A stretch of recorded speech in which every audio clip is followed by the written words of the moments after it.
The first class that I ever did, they booked me. I just thought I had won an award, and they said, "Hey, do you want to come in? You must be a good teacher. Come in and teach."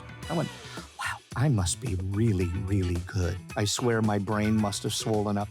All the rooms were packed. My room was packed, lining up the side of the walls, not because of me, because everybody had filled up all the other classrooms, and that mine was the offshoot because nobody knew who the hell I was.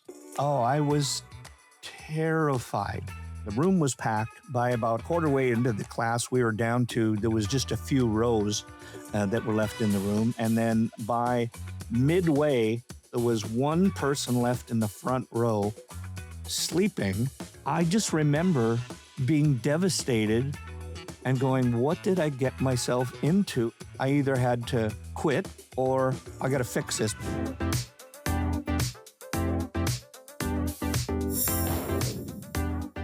Hey everyone, welcome to Brazen Bold. I am so excited today to be joined by Coach Chris Baran. This is a guy who turns stylists into six-figure earners, and he makes learning a breeze with his Salon Associate Accelerator program. He has developed tons and tons for our industry. Not to mention, he's a multiple award winner, highly recognized and decorated stylist, and absolute inspiration in our industry. And thanks to our recent connection points, someone that I am so honored to introduce as somebody I look up to as well. Welcome, Coach Chris. Oh, thank you, Heather. It's absolutely a pleasure to be on here. And thank you. I always say thank you for those wonderful words that I wrote. You did such a good job. And I know that came from the heart, but for those people listening, I have a sick sense of humor, so you have to bear with me. Well, this is why I initially really hit it off with you, Chris. In one of our first calls, he's got this entire, back behind him. He's subtle, he's not ostentatious, but let me tell you, you can't see it now in his background, but a bazillion trophies and awards. And I made some comment to him, I'm like, wow, I knew he was important and decorated, but he's very important and very decorated. And he goes, oh yeah, those are just from Goodwill. These are just like old bowling trophies I spray painted and put my name on the plaque. And I was like, okay. So yeah, listen, somebody that's got the kind of accolades and influence that you have, you also maintain a very down to earth and very connectability. So huge wins, just getting to know you in that way. So I like it, Chris. Oh, Keep up your sick sense of humor. And I have to tell you that the moment that I get too full of myself, my wife just tells me to take out the cat litter, and that brings you right back to humanity. I have cats. You're welcome to come here if your own cats don't keep you humble enough. I love animals. Sometimes they're better than humans. Well, there are some good humans out there, but I happen to agree with you. Yeah. I happen to agree. Chris, with all of those trophies that you put your own name on and didn't necessarily actually earn, wink, wink. Tell me a little bit about in this entire journey or in this entire, climb to where you're at now and leading and guiding people and coaching them to incredible success. I want to know about maybe one of your biggest bloopers that ended up teaching you the most. Because we know in a career as long as yours, you had to have some kind of pivotal moment that kicked your butt that got you to learn something. I would love to know about that. Well, I'll tell you, it's actually that I've had thousands, and I always call it Chris's S&M starter kit, because if you go through all of that and you still want to play the game, then you got to have some kind of a thing for beating yourself up. But let me tell you, the first class that I ever did, they booked me. I just thought I had won an award, and they said, "Hey, do you want to come in? You must be a good teacher. Come in and teach." And so I was in Canada at the time, lived there, and they said, it was L'Oreal that said, "Hey, look, and I just won the L'Oreal Color Trophy," and they said, "Hey, would you come and teach for us?" And I went, "Wow, I must be really, really good." And I swear my brain must have swollen up, etc. And they brought me into British Columbia, the Fairmont Hot Springs, and there was 3 rooms. At that time, there was I think there was Redken was in one room. I was teaching for L'Oreal, and Zotos was in the other room. 3 major brands that the distributor had, and all the rooms were packed. My room was packed, lining up the side of the walls. Not because of me, because everybody had filled up all the other classrooms and that mine was the offshoot because nobody knew who the hell I was. I That's humbling. was, I was terrified. I was hiding behind my client, and I just picked, I didn't even know the models to pick. When we had model calls in those days, I picked a client. I picked some girl, pretty girl, long hair, and I was the hair cutter, so I was trimming hair on stage. Just fantastic, fantastic, absolutely, unbelievably informative classroom. And Ted Squires was the education manager for L'Oreal at that time, and he kept standing at the back of the room asking me questions to try to get me to speak louder. So let me kind of share the progression that happened. The room was packed by about halfway, well, not even halfway, a quarter way into the class. We were down to, there was just a few rows that were left in the room. And then Oh, by midway, there was, and I'm not kidding you on this, there was one person left in the front row sleeping. And I had to keep going because she was in the room and she woke up and because I guess whether it was the silence or nobody was going on or whatever, imagining she was still at home in bed and she woke up and she looked around, nobody was in there, but she was too embarrassed to leave. So I had to stay and finish the class. And I just remember being devastated and going, what did I get myself into? And I can remember on the way home, I either had to do one of two things. I either had to quit or I had to say, I got to fix this because I didn't think I could go through life with that absolute humiliation that was a result of it. And quite frankly, it was even from that was the part where my comedy came out. Because quite frankly, for the first 3 to 4 years of my teaching, and for those of you listening, I'm using air quotes right now, I I just told jokes. People came to my classrooms and because they laughed, they had a really good time. I was more of a comedian than I was an educator. And I can remember being in Vancouver. It was Allied Beauty Association, the ABA, was doing a show. And those times you had to do 4 classes a day. And I think there were hour and a half classes and you have a rotation and so on. And on the last day after the last class, this woman was sitting right in the front row off to the left, stage left side. And she came up to me and said, Chris, I have to tell you that I loved your class. I laughed and I laughed and I laughed. And I said, I know, I saw you sitting there. And she said, I know, I didn't leave. I said, I saw, because she said, I just laughed and laughed. And I said, I know, because I saw you there in all the classes. She said, you know what? Even at the lunch breaks, I had my team bring him in my lunch so that I didn't lose my spot because I laughed and I laughed. And then I probably said one of the stupidest things that I ever said is I said, so tell me, what was the biggest thing you took away? And she went, nothing, but I laughed and I laughed. And that's when I discovered that I wasn't an educator either. All I did was tell jokes.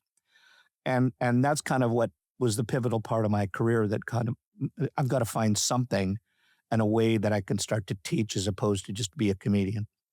well, I've got bad news and good news for you. I just laughed and laughed and laughed as you're telling this sad, awful story. I feel like a terrible human that I'm like, oh my gosh, everybody left. You were by yourself. There was a snoring person on the front row. It's horrifying and hilarious. So, congratulations on that. And I think there is definitely a takeaway in there. And if I can label that first class that you taught as an abysmal failure, where Yes. everybody left, which to leave when you're in the back of the room is easy, but to leave when you're in the front row, you know you did something wrong that people are leaving from the front few rows. Um, and I'm not saying this to rub it in. I think you're handling it well. So I've got to say though, that is, you're already leading right now with that story in demonstrating humility, growth mindset, and Yeah. ability to not take yourself, this highly decorated, very important man, right? In the beginning of your one little baby award that was a start to everything years and years ago. Third place That in the you're blue rinse competition. Yes. Yeah, exactly, exactly. You got yourself that whatever color that ribbon is, the participation trophy, got you on a stage, and your mom was the only one who listened. And the thing is, um, to show that kind of thing without taking yourself so seriously, it's as an educator, a person who's on stages, who's out there teaching as well, um, it can be really hard, even if people are engaged, to know that you're connecting with the audience. Now with smartphones, we have so many people Yeah. who are doing this, and maybe they're taking notes or taking pictures or texting their friend, "You got to get in this classroom." But when you look out at a sea of faces, and there's a lot of this, sometimes it's like, "Did I do it right? Am I failing?" That's hard enough to face, let alone to face after such a flop, and then to keep Yeah. going. And that that's quite a beginning from there to where you are now, where not only did you develop your humor on stage, good job, that your coping technique got you so far, but I didn't learn a dang thing. All I did was laugh, to now delivering highly sought after, and not just that, but a highly impactful education. That's more than just being a flashy, beautiful face on stage. He's got a great beard if you don't see him right now, guys. Oh, But like thank you. that's really profound, Chris. So thank you for sharing that, because Yeah. that's the kind Yeah. of stuff some people And, leave and they to never get me, back on stage. yeah, to that point, I think that's where the humility really brought me to a point where of understanding not only that, I mean, the good news is probably like what the next day they probably forgot about me. So the only person thinking about me was me. And then as I went through that and went through that thing, the comedic roles, etc., when I found out that people were just laughing with me, not at me, but that wasn't the place that I was to be at. My place was as an educator, and our place is as educators to change people's life, to help transform. But there is a skill in it. And that's the part that when I hit that crossroad, when I went, I'm not teaching, and I realized the jokes that I tell in the salon all the time are not the place for it on stage. You can be humorous, but it's got to relate to their world, and it's got to be um, wrapped up in a nugget of context that can teach somebody something. So I can take Yeah. something from my world, pull it into your world in so far as a learning nugget, but it's got to be wrapped up that so the humor that I would give, the story I would tell, the thing to make you laugh is not there for the humor part. It's there to cement that nugget into your brain so that you take that home and you can remember it easily. So Yeah. that's some of the lessons along the way. I think that's great. And I know that not only myself personally, but anybody who's had the chance to talk to you, learn from you, or had the honor of participating in one of your programs is really glad that that early failure did not stop you. And I love that you said, "Hey, that's one of 1,000. You probably Mm. got another couple hundred stories that you could tell." And I think that um, anybody listening, so anybody who's lasted as long as you have in business, in our business, in awards, and accumulating all of these recognitions, but also to have stayed so relevant in connecting with industry insiders and building them to be more Yeah. successful, you've got to take those failures and those things and learn, like you said, to wrap some of that into a lesson, keep it impactful and keep it meaningful, which you do so beautifully. That's why you've had the reach you've had in your career. Yeah. Thank you, Heather. And it's not that, listen, I wasn't always just uh I didn't I'm an only child, so I didn't world didn't throw me into this to go, wow, I'm just going to be humble. It was the fact of that once at the very beginning of my career, once I started teaching, believe me, I had an ego. And I was trained the way that I was taught. And that's why I'm so big into how to train people when you're training your associates or when you're training people that are in your classroom, that you have to learn that it's not about you anymore. Because I used to train people and I trained the way that I was taught. And I went to a certain company that taught me haircutting. And I'm not going to, I will constantly say their name where I've learned from because they made me who I am as a cutter. I'm not going to say it right now because I'm going to say that the way their MO, the way that they trained was top down. It was hierarchical. It was, I know what I'm doing. You don't know what you're doing, and the fact I stuck through it made me who I am. And quite frankly, with my ego, when I came away from that training, look at who I am. Look how fancy I am when I cut hair, and look at who I am. And the awards get into your head and you think of, look at what I've done, and you start to place it on a reward when the audience could give a rat's bottom about the awards you win. They want to know is, can I solve my problems that I have? Mhm. And I was a bit of an a-hole when I was there, when I was training after, and people, I tell the story, I've told it 1,000 times, that there's people I probably taught back in the 80s that would never have me back again, just because I was an egotistical a-hole. And it wasn't that my intent was that way. It was that I trained the way that I was taught, and it was Mhm. hierarchical, and you would talk down and you would point out people's mistakes. And you shouldn't have, I shouldn't have done it then, and you can't do it now. Yeah. It, Yeah. it's and that's why I always talk about, like, the commandments of training. It's a bit different. I'll give you one more story, and then I'm going to turn it back to you.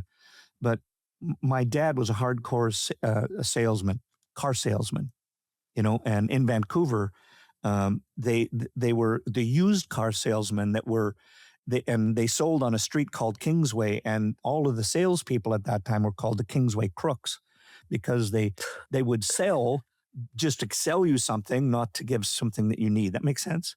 My dad Yes. tells the story. He's not with us anymore, but he tells the story of how what he was like then and what he's like now. So I don't feel bad telling the story.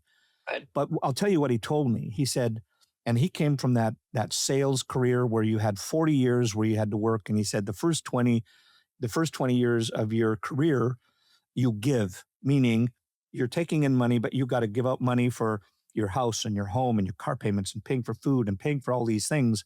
And then he says, the next 20 years, you get, meaning you put out all that money in the first 20. Now you're getting, because you've got all this stuff around you, and you can accumulate money, Mhm. accumulate friends, accumulate possessions, and so on. And because now I'm going into my third, I guess, what is it called? Double decade. I don't know what the 20-year mark is called, but I guess isn't that called? Yeah, it's a score, four score in 20 years. Yeah, whatever it Mhm. is. You're Anyway, old, Chris. That's all. I know. Look at this. Anybody that bags, gray hair, mustache. But what I've learned is, my dad said the first 20 years is you give, the second 20 years you get. And I've learned that the latter 20 years that I have is all about giving back. What do we Mhm. do to help to change other people's lives the way this industry has changed mine? Yeah. You're a far cry from the pompous a-hole that you referenced from the 80s. I hope So, so. I mean, I believe you because I've known you to be genuine and honest. The- But I've got to say, it's really hard for me to wrap my mind around you presenting any type of ego like that, even with your credentials. And that speaks volumes to your dedication to growth and learning. Because let me just say, you won these awards and you were put at the top of the pecking order in the 80s when, let me be real, that was your granddaddy's way of doing business. Like, I'm important, Mhm. sit down and listen, look at me, look at my awards, look at this list of things I've done. And you lead with so much heart now. And without you even saying that, this third trimester of your career, maybe whatever we're calling it, I just had to say you were Yeah. old to keep you humble because you're not scooping my cat litter. So we just got to make sure we're keeping it relevant. But even before the cat litters began to be scooped in the 80s, clearly you learned from these things. You built yourself as a human, and your apparent consistent dedication to evolution, self awareness, and growth is translating in how you show up to your community, how you lead them. And I just think for people to understand that and feel that in their interactions with you has got to create so much momentum for the teams and the people who trust you to grow their businesses. And that's just a huge testimony. Like, it can get you so far to be pompous and to be important and to look how I cut hair and look at my trophies, but to really be able to connect with people on that level and to own it and just say, I was a jerk, and I'm not anymore. And you're not anymore. That says a lot about how we can evolve as not only professionals, but as a species. And I mean, it gives me some hope that maybe animals aren't going to be the best ones after all. Maybe humans will get there too. And I hope so. But that's where I've learned that is, if you really truly want to connect with somebody, then you just have to listen and find out what their problems are, and be helped. I've been married now for 55 years, and I wasn't until it took me 40 years to figure out that I would say, honey, am I supposed to solve this problem or am I just supposed to listen? And Yeah. and she said, no, I just want you to listen. And I went, okay, good. I'm going to try to solve the problem.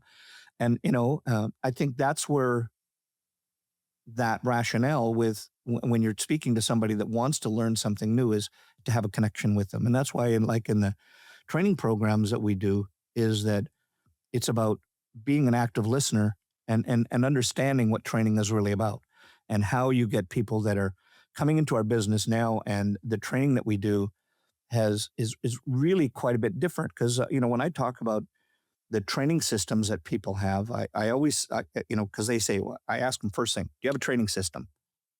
And they'll say yes. Some say no, but some say yes. And then I'll say, well, look, is it documented? Is it filmed?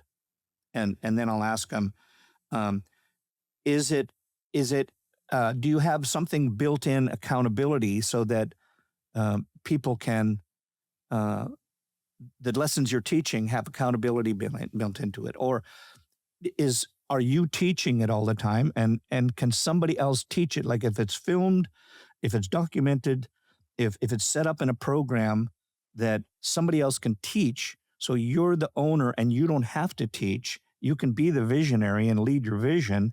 I love it because you always say be the CEO of your business. Yeah. Is that I tell people, look, at if it's not scalable and somebody else can't teach it, it's not a system, it's a sentence. It's a sentence to keep you training and keep you away from getting your life back, being able to be with your family, uh, et cetera, et cetera. You see, so that's where I think that people fail when it comes to they commit what I call the cardinal sins of when it comes to the training. Because people were after me for years to say, look, can you just come in and train our people? And I went, well, firstly, I mean this with all due respect. You can't afford me or anybody else to come in and do the training and pay a day fee. You Yeah. have to have a system, and that's where they said, well, we want you to do it. So that's where I created the Salon Associate Accelerator, because inside there, it's a scalable system. Because I've always said to people, look at it, if you're going to do your own system, wonderful. But make sure you video it, make sure you document it, make sure you do all those things so your team can teach it, not you.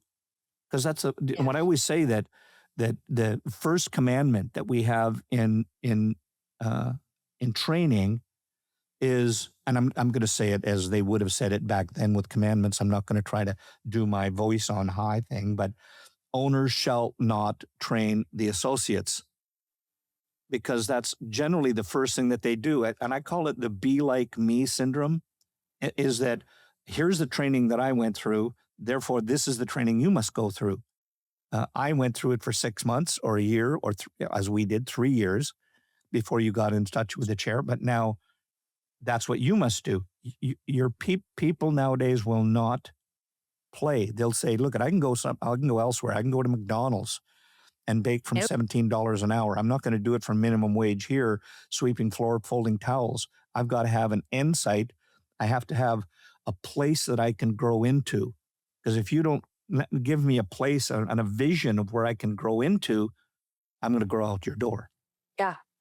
I mean, that growth path as well. People right now, what keeps people engaged is speed. Okay. I want to know how far I can get, how fast I can get, because if my attention span is Yeah. born in the TikTok generation, Yep. you've got 0.5 seconds to get me to stop and look when I'm scrolling. And then you've got 4 seconds from that to convince me. So that's a really different way of being than the 80s, when it's like, you're lucky you get to sweep my floors and fold towels watching me be so important. Totally different setup now.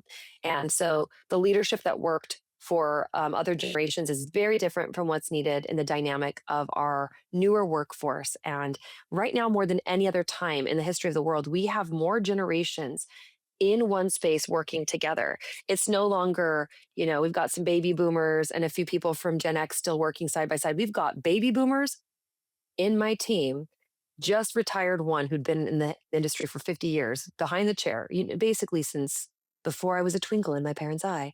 And then we've got people who are 18, just out of beauty school. It's a huge, huge gap. And so knowing how to connect meaningfully with people from such a large span of reference points and generational understanding, in addition to engaging them in a growth pattern.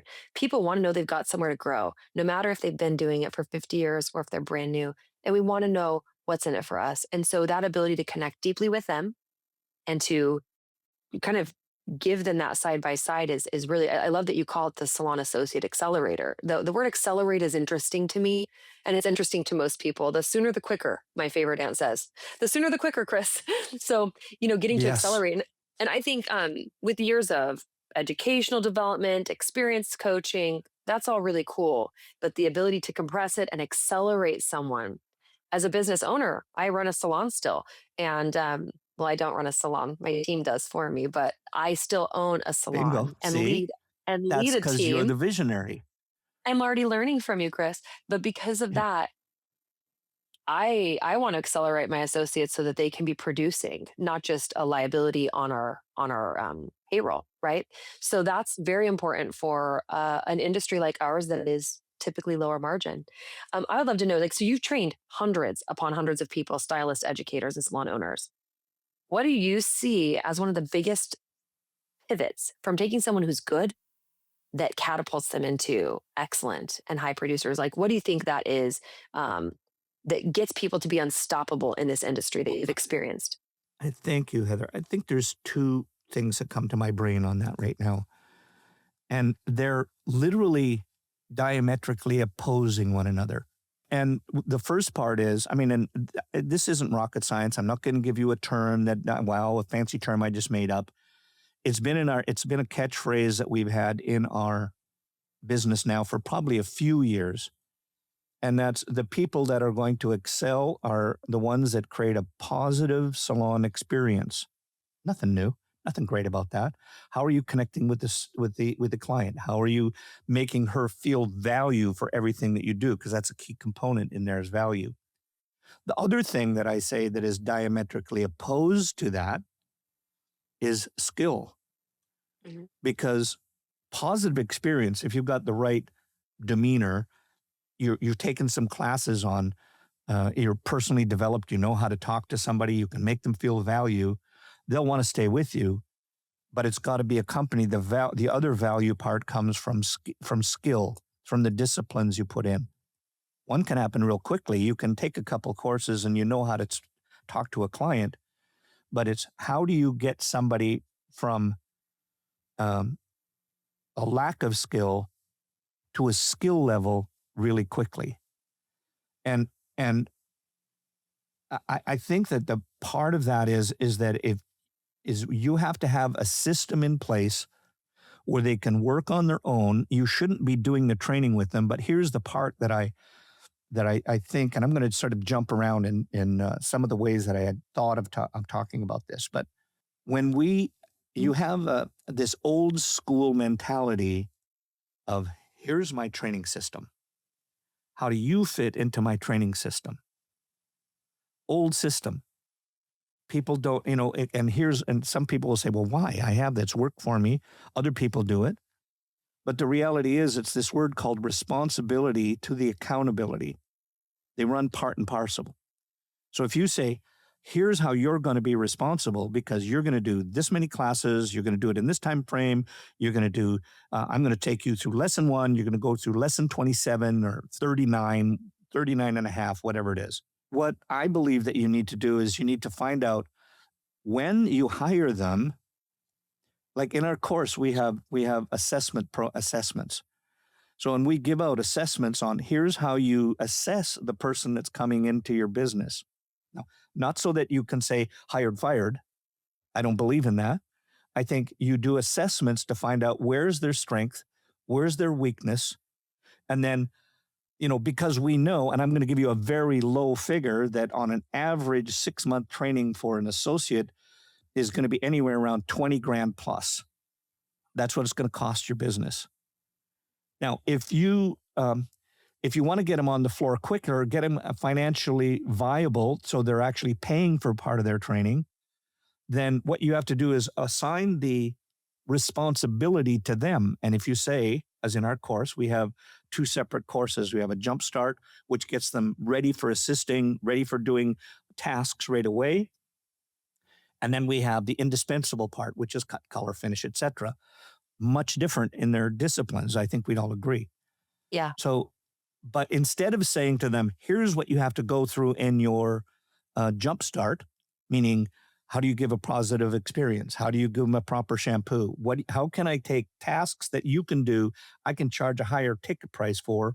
But if I can say, you can say, Chris, you're great at doing you've been with me for 2 weeks now, and you're great at doing a retouch refresh with your color.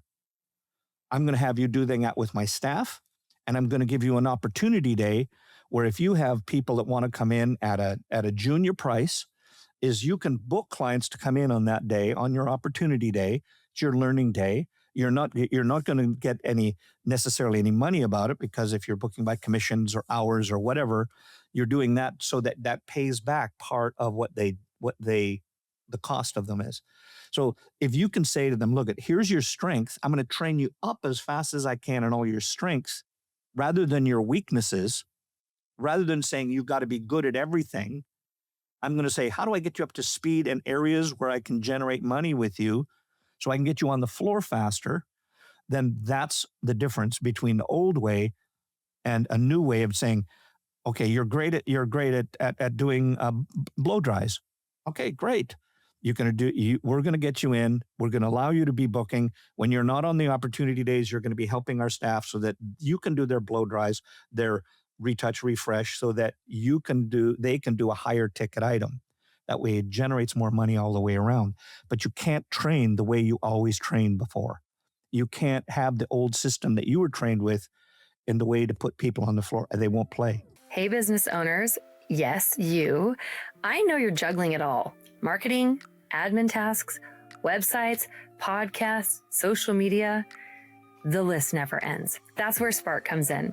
We're a virtual assistant company built just for small business owners, because once you're able to delegate, we know you'll be able to dominate. Our clients are seeing up to 30% increase in social media engagement and sales, all by letting us handle the behind the scenes work. Not to mention an incredible boost in flexibility, profit, and time. So scan the QR code right now to schedule a free chat with my team. Let's make you efficient AF and help you focus on what you do best, growing and leading your business. Well, and I like the idea too. Like, a lot of people say, oh, you're really slow at foiling, or maybe there's a huge opportunity with formulation or something like that, right? Get them doing more of what they're good at sooner. That's a small win. That's like a baseball reference, but base hits. You're just getting a base hit. They're getting on base. They're feeling like they're contributing, they're growing, and they're seeing a path. If we can get someone doing that within a week or two, that's incredible. Versus, yes, but first we have to take 14 more weeks of this program. Like, that's just boring. People check out and they're going to go somewhere flashy and sparkly that's going to promise them that they can get their hands in a blowout right away. That's something that I think is undervalued, and people are learning and acclimating toward now. We got to get people excited and hands in quickly. What I like about what you said too at the very beginning of that concept, though, is what you told us isn't sexy. It's not a new fancy word. You're not trying to tell me this new method. It's not boring, but it's very pragmatic. It's actually, a lot of people who want to see something exciting, flashy. I want something new, Chris. I've been doing it all. I've taken every class. I've been in this for 40 years. Well, the great news is there's really nothing new. Customer service matters more than anything. An enhanced guest experience is great, and technical skills are everything. Well, I'll be danged. You mean to tell me that the secret to success is not some new flashy thing you've packaged up on a program online to sell me so that I'll buy it? Yeah, you know what? Here's what I'll tell you what a package is. Number one, I want to deal with one thing first, is to understand how important celebrating is with any associate, with any person that's a part of your business. Is if people just realized, like the way I was at the beginning when I talked down to people, what your brain, if you're pointing out mistakes, and you can point out a mistake and still do it positively, but if you're just turning down people, making people feel bad, that your brain releases cortisol, which is a stress hormone. And that's the stress part, and that's what obviously makes uh, uh, our brain goes, I don't like this. I'm going to run from this all the time. Whereas if somebody makes a mistake and says, hey, good on you, that didn't come out right. Let's talk about how to do this right. And then let's talk about where your mistake was, help them get and gain from that mistake so they do it right, and then celebrate the hell out of them. Then your brain releases dopamine, which is your reward drug, which Yep. makes I want to make more mistakes, or I want to get more of my coaching so that I can get more of this good feeling that goes along. So if people can just realize in their training, keep the lessons short. Like in our program, we break everything down. If you're going to, whether it's a haircut that you're teaching, we break them down into 1 to 2, maybe maximum of a 3-minute video. You watch that and then you go do it in a see-do environment. That way, you get it right and you show it to your accountability partner. I want you to listen to what I'm saying. Your accountability partner, which is your boss or your leadership team. You're not going them say, how do I do this? You're showing them and then say, look at this part. I love that you did. Here's an adjustment that you could make that would make this even better. Give me a high five. That was awesome. Go back and do it again. You see it? And so if you break things down so that they can have a success all the way through it, and the whatever 45-minute video is broken down into 1 to 2 3-minute things so they don't have to go back and search again. I can just, oh, I didn't get it. I'll just go back to the beginning and watch it again. Now I'm going to do it on my mannequin, my client, whatever I'm doing it on. Is that making sense? Yeah, I love it. And you, at the beginning when we were talking, I noticed you have your hand up against your face and you've got these two bracelets on, and one of them says celebrate. They say celebrate the small wins, or what did it say? Or celebrate. It says celebrate all wins. So Big, I like that. small mistakes.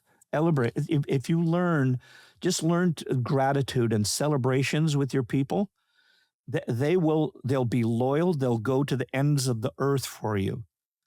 If you make them feel bad, they don't want to play. It's not a good experience. They're I not like that. growing. I like that you've incorporated this psychology hack as well. Understanding what motivates human behavior. This organizational psychology is very important. The cortisol versus dopamine. Um, we can take an experience and call it an opportunity. Celebrate, celebrate everything, but also celebrate. When I teach a class, Chris, this something that I like to say when I start off is, I hope one of you messes up so royally. And I mean that in the best way possible, which is, please raise your hand and get excited because this is the mannequin. And if we mess up royally now, it's such an opportunity for all of us to learn. And probably the person who's bravest, I like to encourage, cheer them on, and make a big deal about like them being the most important person in the class, the VIP that did this thing. And your takeaway is going to help everybody learn. And also making it not shameful and not embarrassing, but actually a real celebration. It's something I do at my dinner table with my kids. The twice a week that I actually eat and sit down long enough to eat, not, right in a car. But I'll say things like, what'd you screw up today? Because I think it can be really hard if you come from a culture where perfection is expected or idolized, and then you hide your mistakes or you don't ask the questions that will get you better because you don't want to look incompetent. When you can show up and with a leader like you or someone who's coaching your business in training and accelerating an associate, you can encourage and celebrate that so that everybody starts asking questions and you're not afraid to go in the back room and say, can someone help me with this toner? I'm not sure what to do with this. Come take a look, instead of fudging it, pretending, and then messing up worse. So I really do think there's something behind that celebration and empowering questions and mess ups. So I think that's really cool. I mean, and maybe I just spin it that way, Chris, because I mess up so often that I have to pretend it's cool. but truly, that is the Wow. biggest Thank you for being opportunity. human, because that's what humans. Here's the interesting part. Why I think that sometimes our culture is so messed up, because we're ranked higher when we do things well. We're ranked lower when we mess up. Interestingly, the only way that you can learn something is by messing up and making a mistake. And yet we devalue people for making a mistake at the very beginning rather than celebrating them, even giving it a go. Your kids, when Yeah. they were born, they would just say, they would go and do anything. They would say, okay, listen, I do whatever. Didn't they ever do that with you? They drew a picture and they'd hold that up to you and they'd say, look. And then you'd go, yes. And then And I you'd go, have to no, that is look at the the picture and you'd worst say, thing I've ever seen. Right? yeah, What do well, you yeah. mean that's a Or you say, cat? what is it? What Yeah. is Can you it? And they'd imagine say, though? it's you. And you'd Yeah. go, Or it's, yay. yeah, And you'd yeah. celebrate it. And yet somehow along the way, we've learned that we can feel better if other people feel poorer. And it's just the wrong way to teach. Wrong way to teach. And there was uh, a an Italian neuroscientist whose name escapes me right now. I remember his first name was Antonio. Couldn't pronounce the last name. And he said, we're not thinking machines. We're not thinking machines. We're feeling machines that think. So human beings, everything is based around feeling. How do you make them feel? So are you making them feel good, when they're in their training? Or are you upset and your day has gone wrong? And now you just say, look at my day's bad. And so I'm going to unintentionally, I'll snap and say Yeah. something, and that puts them off. So as a leader, and John Maxwell put it, is your job as a leader is to make people that are better than you were. They're to make more leaders that are better than you were. Yeah, I love that. And I think that again plays off of the humility piece. The intention is not to be the superior end all be all. I am the person you should look to for all the training. My goal is that on my team, there's 5 people you can ask who do it better than me. And Yeah. that's a sign of number one leadership, but to me, actually success. And you mentioned at the very beginning, the cardinal sin, the thou shalt not be the one in charge of all of it. Thou shalt be the visionary. Your commandments there, like that's a really big one. And it can be a way of a leader, not a leader, excuse me, an owner Yeah. tying themselves with handcuffs to their own skill set versus empowering people to do it. And, I cannot imagine as a child, I had an incredible mother. I'm very lucky. And I'm sorry to anybody who didn't have my mom who's listening because she is better than any human I know. And she's an incredible human and so invested in developmental psychology and positive Wow. reinforcement. She was a very forward thinking woman in the 80s when you're supposed to smack your kid for getting it wrong and shame them into compliance. She was like very empowering and very connected. I learned so much from her organically just by being her child. Can't say enough about her. That's good. She'll probably never listen to my show, but she is an angel and a beautiful human. So, well, because I haven't told her I do one. She probably doesn't even know I do a podcast. Anyway, that being said, remind her to text my mom. Okay, but it is humbling to have been raised by someone with that type of devotion to personal development and supporting positive psychology, that growth mindset, and so forth. Now, before I bore people with how cool my mom is, I cannot imagine if I brought that drawing to my mom and she's like, I was saying, like, that's the worst thing I've ever seen. What do you mean it's a cat? It does not, it looks Yeah. like an amoeba. Yeah. Can you imagine a parent talking to their child like that? Hopefully you can't. But like you said, how do we shift from that concept that how you teach someone with rude, crude skills to get better at a young age developmentally? And then you get this full grown adult and you think of them as like, no, you cut that wrong, go back and fix it versus, all right, I see an opportunity here Yeah. to Yeah. guide you with positive reinforcement. So I love the idea of looking at those opportunities as connection points. It's brilliant, Chris, and it's very transformative what you described. You hit a nail right on the head there. Was, you know, I think sometimes if you have to back engineer into your training, and I'm going to start at the front end because we know that everybody, like when I got into the business, I got into the business, yay, 2 years, 3 years, yay. But the reality is, kids want to get on and they want to know, when am I on the floor, and how soon, how quickly can I get there? Salon owner on the other side, I've got my salon reputation to think about. I've got the value that I put into my business. So I would say there's 3 core things that you have to have when it comes to your reputation. Number one is, what's the culture that you have built in within? I'm not going to spend hours on that because everybody does. But I'm going to give on the first and the second part that I think are intertwined with it. It's the standard that leaves the salon, the quality of the standard.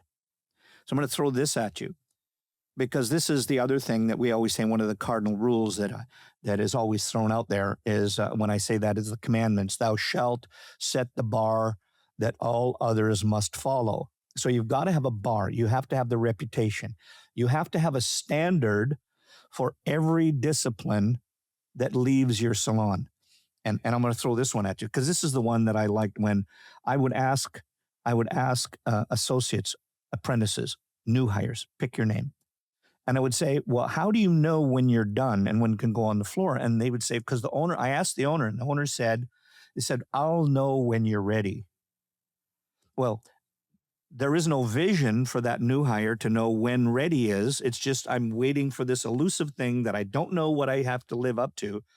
Whereas I would throw this at you, and what we give with our associate training is we give, and I'll give examples, is that imagine if you're going to do, let's say, as yours, a blow dry and what we call a tong set, just fancy pants name for an iron. And if you're doing a tong set with it, then what does that look like? What's the measure, the standard? And I'm going to put this one at you. What's the minimum standard that I'll let walk out the door, and I know it meets my reputation, with the quality of my reputation? And if I can give that to an associate and say, I just want you to imagine a grid, and you can put in 9 pictures with different ethnicities, different hair types, different hair colors, different lengths. And you'd say, here's different root tongs that we've got. And quite frankly, they're not the ones I got from the internet. They're the ones from our staff at 80% of what we think. Like, I know when Heather does a blow dry and a root tong, it's freaking amazing. And I go, well, I know I just can't do that now because you've got X number of years ahead of me. But instead of comparing against that, I'm comparing with where you were at the mark where I was allowed to get on the floor. And that's might be 80% or better than what this picture is. I'm going to put pictures in there that are the benchmark of what can leave my salon for that blow dry and root tong. And it may not be quite as good as what the seniors can do, but it's something that I can live up to. And now I know if I do that, I pass that benchmark. And I know that gives me the opportunity to be able to go on the floor in the opportunity days. That gives me the opportunity to blow dries on there rather than sweeping hair and doing shampoos. And now I've got a visual thing that I can live up to for my blow dries, for my root tongs, for my colors, for my haircuts.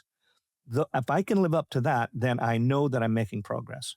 And having a visual standard, a written, express visual standard, not a because I'm the mom and I said so, because I'm the owner and I'll know. That is so subjective and elusive. So I love the idea that it's like, well, here's the minimum standard, and then here's the scaled standard. And then we know from there you'll build, but that's when we can trust you to leave them walking out the door. Yeah. So I think that's very clear, and giving that to somebody is empowering. It puts them in the driver's seat. Because you were mentioning earlier as well, like people come in and say, all right, we're going to do a skill assessment right away, rather than, welcome to our salon. For the first 5 months, we're going to work on this. What if you're already, out of the park with those concepts or skills? Who knows why? Maybe you just happen to be a freak, and then these other things you need work on. Why would we teach you or train you on the exact same things as somebody else who's in a totally different position? You might come from a grooming place where they do a lot of clipper cuts, and you've got speed and skill in that area, but you don't know how to work with long hair or foiling. Why would we do a generic program? Yeah. So this is customized, and what you've introduced in training to accelerate your associates are customized, thoughtful. And then, as you referenced, I mean, you are singing to my ADD soul when you said 2 to 3 minute bite-sized pieces. I'm like, yes, because anybody, when we talked about that TikTok, the scrolling, that you've got 3 seconds of my time, anybody in a learning position who's got a bite-sized piece where they can own that 1 or 2 minutes, look at it, and then share with their accountability partner, you've got everything worked into that system. This is really kind of a peek behind the curtain of what you've created and produced, and your inspiration around how you make it attainable, how you make it really, really clear. This is a path, this is a system, and this is a process. You make it so we can customize it to our own culture, but really get people ready to go quickly. And I think anybody who's looking to recruit, to get income producers on their team quickly, or who's looking to retain top talent, having these types of components in education and leadership are going to absolutely help them skyrocket. And I think that's what our industry really needs. It's not I'm a great educator, I've learned, I've done this for 80 years. It's I'm a great educator, I've learned, and this is adapted for our contemporary learners and our contemporary workforce. So Chris, that is something that's really important. And I want listeners to hear from you. You've broken this down in such attainable increments for a salon owner who wants to put their team through it. It's incredible. Um, I want to know a little bit about the Salon Accelerator, a Salon Associate Accelerator, how this system works, or the process works. Is this a database that's on demand? What does it look like? And if someone's wanting to get in touch with I'm listening to this podcast. I'm like, yeah, that sounds cool. It's not just great ideas, Chris, but how do I actually get this to work for my team? So I want to know, ask my question out of order. First, I want to know what results have you seen with people who are using this system? What have you seen in salons in real time recently? What big success stories can you share? And then tell us what the actual course looks like. I'll give you one recently that just happened to me, and that's young lady named Chris. Everybody Cute. there's a Chris of some way, shape, or spelling, and she owns a salon in upstate New York, and it's called Grit and Grace, and her thing is that I got my life back because I don't have to. Number one, I did. She said we had a somewhat of a training program, but it was based on our experiences. But as soon as I got the Salon Associate Accelerator, it gave me all the things that I needed. It gave me, number one, the assessments for new hire, and it's not just it's an assessment that you can fill out, and we also give the assessment for the educator because there's two parts to our training program. We can do it with you, or we can do it for you instead of a do it yourself.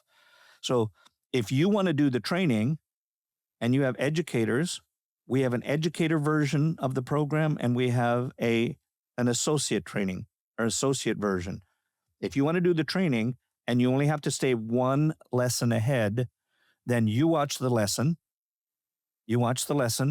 And then if you want to get them to watch the video along with you and then do it, or get them to come alongside of you while you're doing some work and get them to watch the first part of the video and then they do it while you're working on a client. And then you just have to be a backup to them. Say, you're doing great. That's awesome. Continue on to the next one. So you have an educator version and a style and an associate version. The assessments are what not only help you with the new hire, but when that associate gets they've boned up, they've met that mark, that minimum salon standard on their blow dry, you have an assessment that they're going to take for a test out. That makes sense? So Yeah. you do that and you do it in front of your leadership team and they go check, check, check, and it gives you the marking system and you say, good, you've passed, or I want you to catch on to this one. Have you been watching the Olympics at all? Very little, but yes, well, I because you're busy. caught a few. I caught Yeah. a few little things at midnight or something. But I like tell that you, once. some of the people they were number one and they had a bad day. Mhm. And they went from the number one spot where they were expected to be, and now they're in 12th spot or 8th spot. And it's devastating, right? Now, we say, look, if you didn't pass your assessment, you don't have to wait 2 more months. If you want to take it again tomorrow, just so that we can see that you can do this consistently. So if you want to do the assessment, we can do it again next week. Bone up, get that ready. And if you can do that a few times, then do the assessment and you can make 85% on that, then you're in. You're in there like swimwear, as we say. And it allows people to have a test out. So you've earned the right to go on the floor.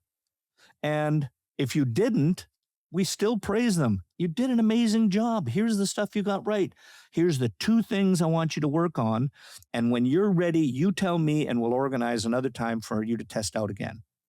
Nice. So I like it that gives too. you It's empowering. yeah. Yeah. And that's what we want to do. We're trying to make the people, rather than us being the heroes teaching it, we're trying to make you the hero by you're the accountability partner. You're the leadership team that helps you through the program. And you're the accountability partner that I bring my work to so you can bless it or say, you've got to do this one little tweak and you're going to be in there. I like that because that's real partnership with your salon clients. So if you're partnering with Coach Chris and say you've got definitely more than just the Salon Associate Accelerator program that people can tap into. You've got training for trainers. You've got all kinds of resources for all kinds of needs. So we're focused on this because I think that this is so relevant right now. It's a very current Yeah. need in our industry. But what I love is that if someone is going to be involved in investing in the training that you offer within your portfolio of offerings, it's not like, hey, look, team, Coach Chris and Coach Yeah. Chris's information is everything. It's, hey, look, team, I'm partnering with this and partnering with you.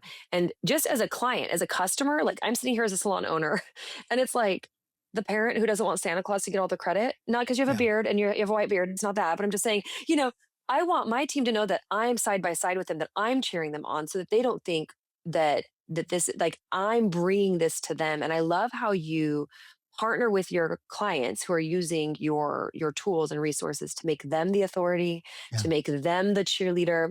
And you're building and supporting culture, not just through building team members who are higher performing, but also putting those leaders and salon trainers in a position of authority and connection point. So this works on multiple levels, and it's really brilliant to support a business owner on a lot of levels.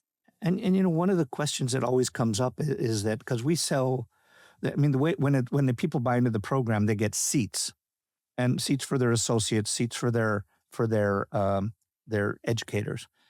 And the first question that always comes up, well, what happens when I get my educators now on the floor? And we just say, fine. All you do is your new associate that comes in, you just swap it out. You don't have to pay for, you don't have to buy another a bone up program and get more seats. It goes along with um, uh, your monthly fee that you pay for it, which by that is probably about as much as a cup of a Starbucks coffee that you have that you'd be paying per day. So it's you can use it ongoing with every educator or every new associate that comes in. Okay, so I want to make sure I heard that right because that sounds incredible. And no, I'm not trying. By the way, Chris did not hire me to be an infomercial, but I think I hear you right. And I did not know this until just now in this moment, in this recording. Um, I typically have 2 to 3 people on deck in training in my development program. So I would buy, let's say, 3 seats. I've got a lead mentor, so that's 1 seat. And then I've got 2 people that are being developed at all times. So I buy 3 seats. And as one person graduates out, I just keep that subscription for my 3 seats. I don't have to now buy a new. Okay, so that's kind of nice too, because I respect intellectual property. I was telling my team this. What we could do, it was totally unethical, is I could buy one program and I could just let everybody get the password, or let one laptop be in the back room. And a lot of people do that. I don't do that because you've invested hundreds and thousands of dollars and years and hours of on months of time in your personal Mm. life to get the tools that you've condensed, consolidated, and made ready to use for us. So I don't want to steal from you. You're my friend, Chris. I mean, can I call you that? So you're a You person can. and you have the intellectual property, and I want to support what you're doing. But sometimes you're like, okay, I bought this program for, um, Felicia the Flake, and she was on my team for 2 months and she bounced. Like, I don't want to re up and buy another one for someone else. So Yeah. I love that's kind of that also is a further partnership with a business owner. It makes it bite sized and attainable for them in that way. I know that probably the last thing that you in your busy life do is you don't want to go out and do shopping at Safeway or wherever you go to. But the reality is here's what I've learned is when you go to Safeway or you go to any department store and you look at the end caps. The end caps are always at the end of the aisle. They're the separate shelf, and they always have what's on special, and so on. So, and I asked them one time, well, why do you have all this stuff? What's the big deal with the end cap? And they said, well, we always put that on and we do it on a special so that people try it because we know they're going to love it and they'll come back and buy more and more and more. And Yeah. that's why, like, even for your, like, and I say this, I don't want people using the program. They're not going to use it. And I want people to see the value in it. And I want people to see it so much that they say, I need this. And they're going to be like Chris that said, I've got my life back and my people are using it. Or like Joe Chesborough out of that New York area as well. He called me yesterday and he says, my people are loving what's going on and I don't have to worry about doing the training now. So with that in mind, that end cap analogy for your people, and I had to talk with my team about this, but I would sooner people used it for 30 days, saw what it was, and if you don't like it, cancel out. But if you see the value like that end cap and you want to use it, I'm willing for your people that if they want to just connect with us and I believe you've got some stuff that you're going to put on there. And if you just want to use brazen as a word, go to my Instagram. It's Coach Chris Baran, Baran, Coach Chris Baran. And if you type into the comments in there, brazen, as in your podcast, and we'll make sure that you get 30 days of it to use for free.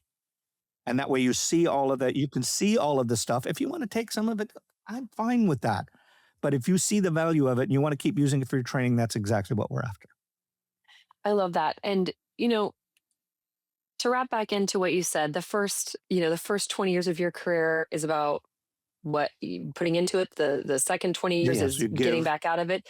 And if you're lucky enough to get to the third 20 years of your career, you're really looking to build the community and to leave something to the legacy of what you've been able to accomplish and learn as a gift and a resource to build and continue contributing to the industry. And I think that really is a generous offering. And I think anybody listening, is there an expiration? This podcast is going to air sometime in probably February or March of 2026. So if somebody's listening to this, they found us in the archives. Can they still do this? Or is this something that you'd like to offer for a limited time? Here's the reality. I talked to my team about this and they said, well, what happens if we're down the pike? And I said, what happens if they're not watching? I have people who watch our podcast like a year down the road. And then if you have it in there, listen, if you connect with our team, even if you just go to, info at chrisbaran.com and say, look, I was on the podcast. I learned about it. I'd like to give it a go. We'll find a way to help you with it. It's not an issue. I'm not going to say, no, you can't have this because it's fine. Okay. Well, there you have it. This is the man with the white beard. It is feeling more and more like Santa Claus and Christmas. It's info at. My Instagram is, and I don't know if you need the at or whatever, but at Coach Chris Baran, Baran, and just say, I was on Brazen Bold, and I saw your offer. I'd like to take with that. Our team will get a hold of you and we'll take care of you. And I want that's incredible. I know that we probably went way over the time that you had allotted for this. I want to leave you with just this, and I'm going to take you back to the beginning when we talked about the doing a positive salon experience and the discipline. And I saw this amazing quote the other day from Usain Bolt, who was the fastest human being, they say, because he was first. He's the fastest 100-yard dash that there is, and he said this. The quote he had was, and I'm just going to paraphrase it. He says, "I trained for 4 whole years for 9 seconds, and I see people that train on something else for 2 months, don't get results, and quit." So to take it back is that just remember that the discipline is an uphill journey. And it's not going to happen in 9 seconds. It's not going to happen in a year. But if you're comparing yourself with somebody else, not against somebody else, and just look at where was I yesterday and where am I tomorrow? How am I getting a little bit better each day? And that's the way you get discipline. That's the way you get trust. That's the way you build in this inner strength that makes you get better and rise to the top.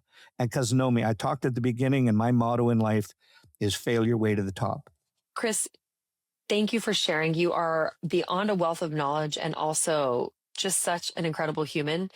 It's an honor that you spent this hour with me. And I think that every listener is going to have a lot to learn from this. I'm really excited about this offer for our Brazen Bold listeners to get 30 days of the Salon Associate Accelerator on you and your team. So thank them for agreeing to do this. And there's just so much that you've put out there into this world that people can access. You've also got a podcast of your own and a lot of other things that you've contributed to. Tell us about your podcast as well, and we're going to link that in the show notes. Thank you. Well, it's Head Cases. It's on the platform. So it's called Chris Baran's Head Cases. There is another one there on well-being, etc. That is not me. That's called Head Case. This is Chris Baran's Head Cases, and it's on Spotify. It's on Apple, etc. So, and it's like my whole point is how do you know about the icons that are in the business? And what's the information that you get? I've always believed that people go to podcasts, and I've learned that I go on because I either want information or I want to watch a cat video. So I want to laugh or I want to get information. And that's what I believe, that if we can just give more information out to our industry, that to me, that's the critical part. You are an absolute gift. So thank you for joining us. Listeners, take advantage of that incredible offer. And just like anything, as great as the offer is, if you get that 30-day trial and you don't take a chance to look around and navigate it, you won't know what potential really lies in there. So I personally, as a salon owner, I'm really excited to get my hands on it and to show my team and my leadership team, because I don't do the teaching anymore all the time. I do some of it, but I have leaders. So I'm very excited and grateful for that. And thank you again.